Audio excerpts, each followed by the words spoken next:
Guys, is this movie perfect? Is this movie perfection? Is this movie the textbook definition of a cinematic masterpiece? Well, let's talk about it. My name is Brandon Keith Avery, and this is just my opinion.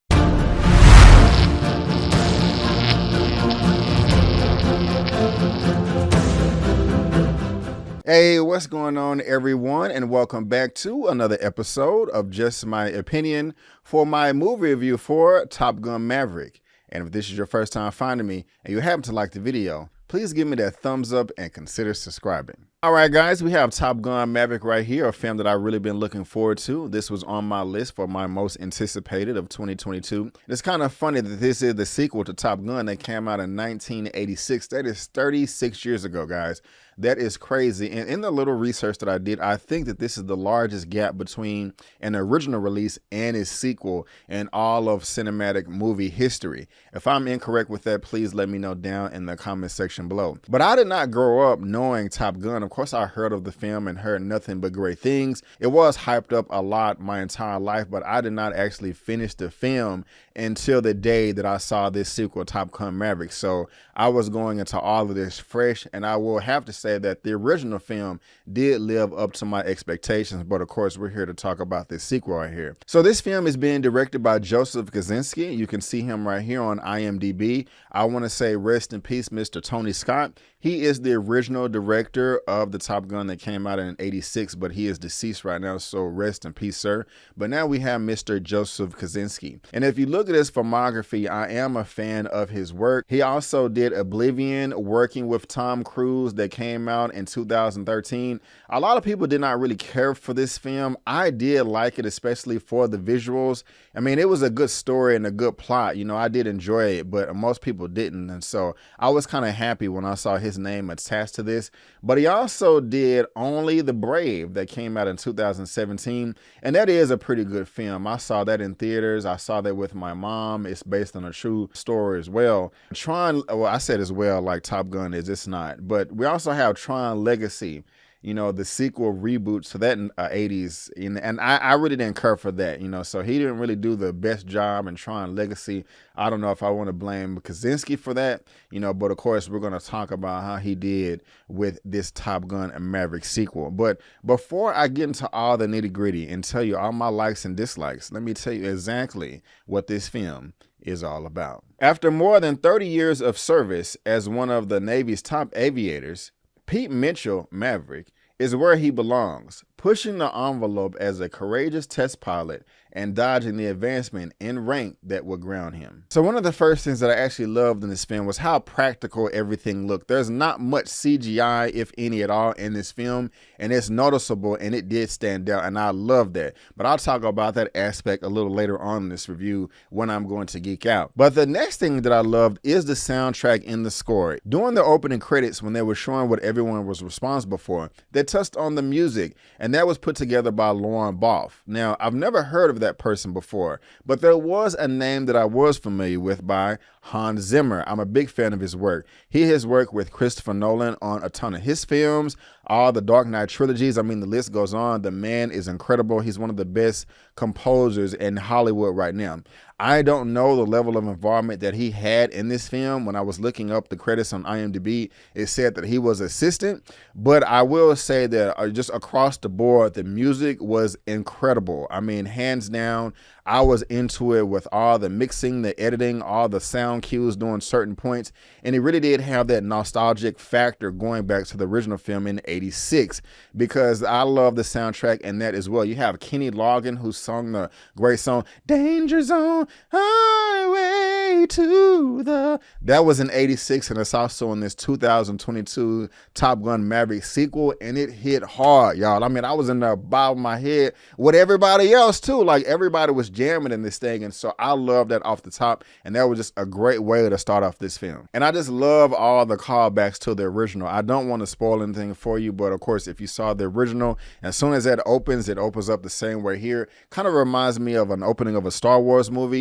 If you know what I'm talking about, please put it in the comment section. Don't spoil it, but let me know if you know exactly what I'm talking about. And I will say this, that if you have not seen the 1986 original version, It is not a prerequisite. You do not have to see it if you don't want to. If you don't have the time, if you don't have the patience, I'm just letting you know. Now, if you do see it, it will make the experience for you much better. It will enhance it. You will have a better understanding. But at the same time, if you just go in cold and not knowing anything, it is really easy to kind of pick up, where things left off and who all the important players were. But if you do see it, there are a lot of callbacks that you will appreciate, and it just adds to that nostalgic factor that I spoke about earlier. And also, guys, I cared about all of the characters. You know me, I will go off on a rant. I will go off on a tangent if I feel that there were characters in the film that do something stupid or idiotic or just have an ego or just some type of attitude. No, there is nobody like that. Now, you do have,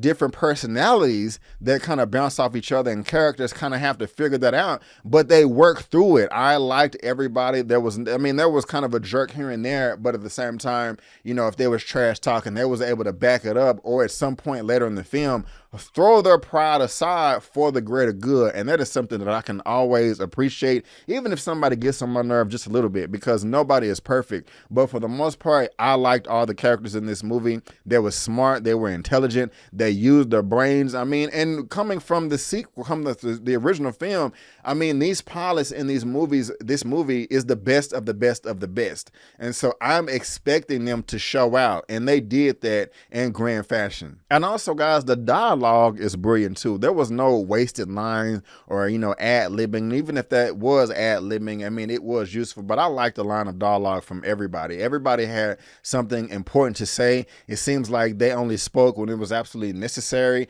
and there were just no random jargon. And I do appreciate that. And every line of dialogue did have an impact to it. And guys, it's also very emotional too. It's a very emotional story. Again, especially if you see the original film. It does pull on your heartstrings. I'm not going to say that everybody was pulling out their tissues or crying, but I was able to sympathize and empathize with a lot of the characters. And guys, too much pride can kill a man. You don't want to have too much pride, but you do want to have a sense of pride in your work and the hard work that you put in, and the dedication and the diligence, and your level of focus and strength. And that is all throughout this film, guys. It is truly inspiring, and I loved it. Just the tones of this movie, that you can get anything accomplished if you just work hard and you believe in yourself. And it's just like the tone in this movie, it's just like believing in a cause that's bigger than yourself, putting your own selfish needs aside, for the greater good, for the team. And what can be accomplished when you have a team that uses their brains, that smarts, and communicates. Just so many wonderful things can happen when there are constructive thoughts. And when you have an entire cast that is thinking that way, you are nothing but entertained. And I was to the utmost degree, and I love that. It was a great sense of pride in this movie, and it resonated with me on a personal level. And there's just so much that I can use from this film in my real life, and it just makes me feel like I'm powering up to the next level. Other tangents and rants that I go on, guys, and I talk about this in my Marvel, MCU, DCEU comic book fighting martial arts stuff. When it's a fight, when there's something crazy going on, when there is a threat in the room about to take everybody out, I really hate when that tension is cut with comedic jokes, especially if it's not organic. But that did work in this film. There were high levels of tension, of thrill and excitement, and it was executed perfect. Sometimes it was serious, sometimes they would throw in a little joke in there while in the heat of battle, and it wasn't jarring. It didn't clock me out. I actually embraced it as an audience member and loved it, and it made the scene that much better. Something that I also do appreciate and respect is the mission, the goal, what they're trying to accomplish, the plot, and the story. And if you wanted to, you could apply an enemy to this plot if you wanted. But if you think about it, what this is about at its core is pushing you beyond your limits, pushing you to a point to where you've never been before, trying to make you upgrade your life, trying to make you realize that you only live one life and you better give it all you got before it's too late. And I like that. I respect that. My favorite characters in the movie are Tom Cruise, Maverick, also Miles Teller, who plays a character by the name of Rooster. I love their relationship in this, their dynamic, everything that they had going on.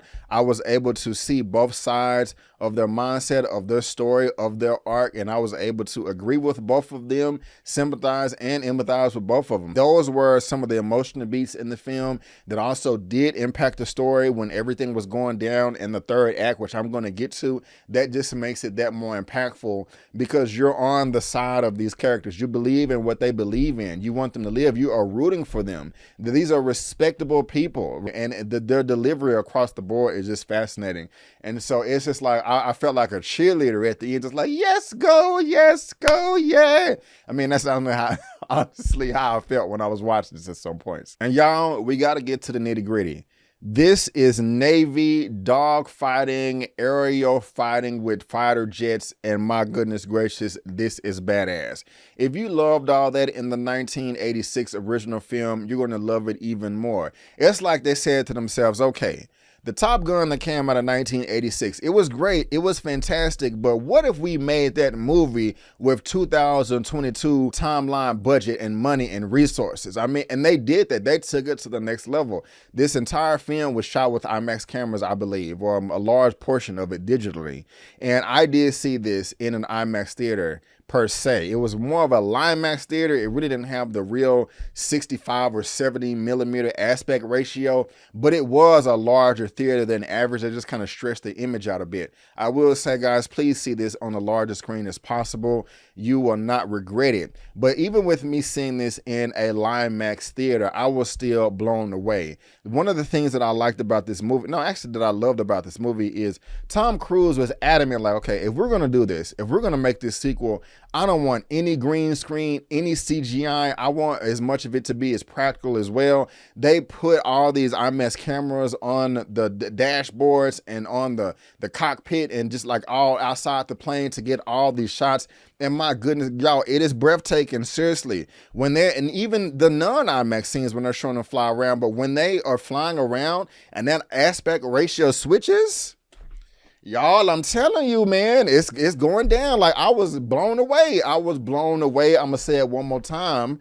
I was blown away. Like seriously, it was dope as hell. And I'm not even talking about the action. The training sequences was dope as hell. I'm like, oh my God, they're about to die and they training. I'm nervous. I'm gasping. Oh my God, he made it. I'm seriously, I'm clenching my seat right here. My arm rests like, whoa. Like, I know that this gets thrown around a lot, talking about you're at the edge of your seat. Real talk, y'all. I mean, truly edge of your seat. True, like your heart gonna be pumping. It's gonna be beating out your chest. All that. Make sure you have your water, your napkins, because you're going to be spitting everywhere, screaming. It was that intense for me, guys. This was a true thrill ride. I mean, I was smiling like, yeah.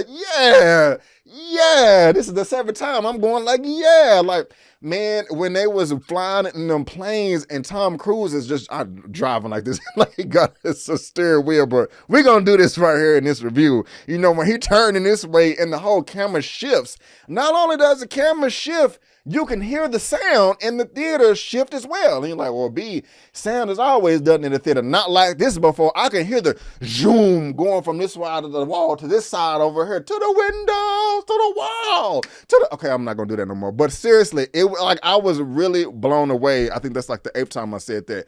It was nice. Like, seriously, I loved it. I'm sitting here like, wait a minute. Did the sound just jump from this side of the theater to this side of the theater? This is nice or whatever.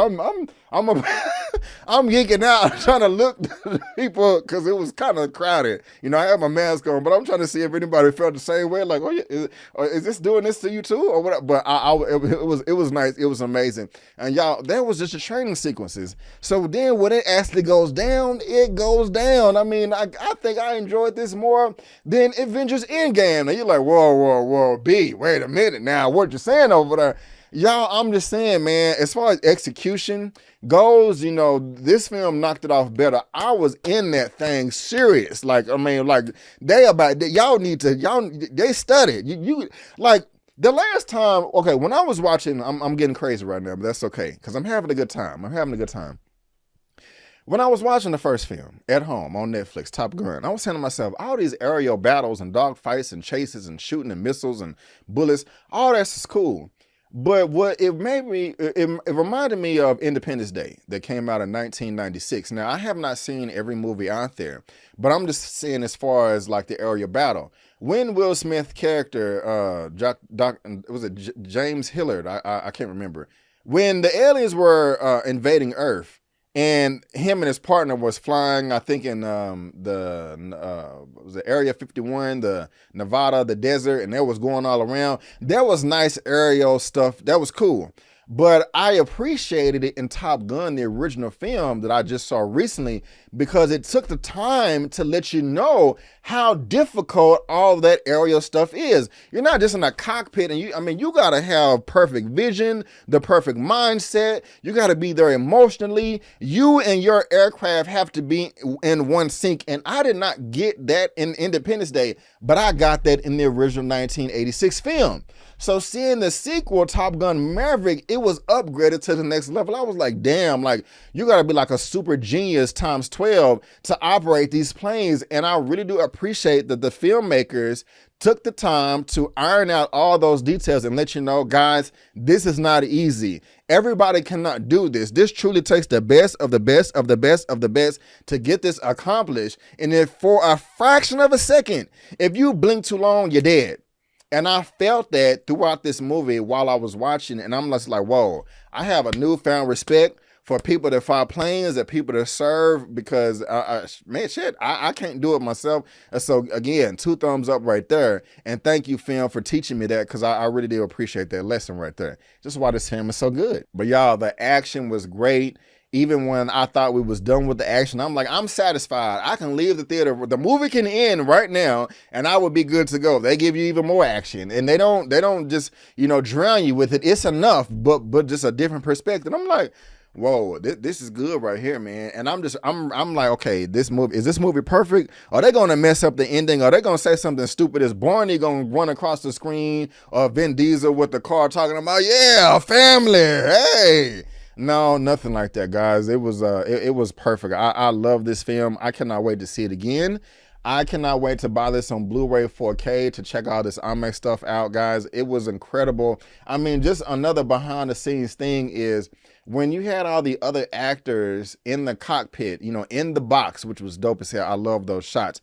They actually had to film themselves and, set up their own lighting and makeup and make adjustments because they're actually flying these planes themselves, or what was reported or what I researched.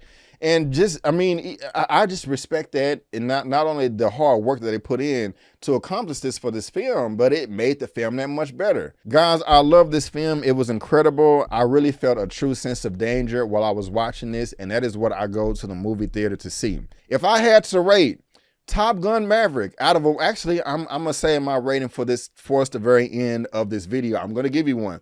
But guys, that is just my opinion, and I want to thank you so much for tuning in. If you did like this video, please go ahead and give me the thumbs up and subscribe to the channel, helping me reach my next milestone of 40,000 subscribers. And if you subscribe to my channel, I will tell you what you're gonna get.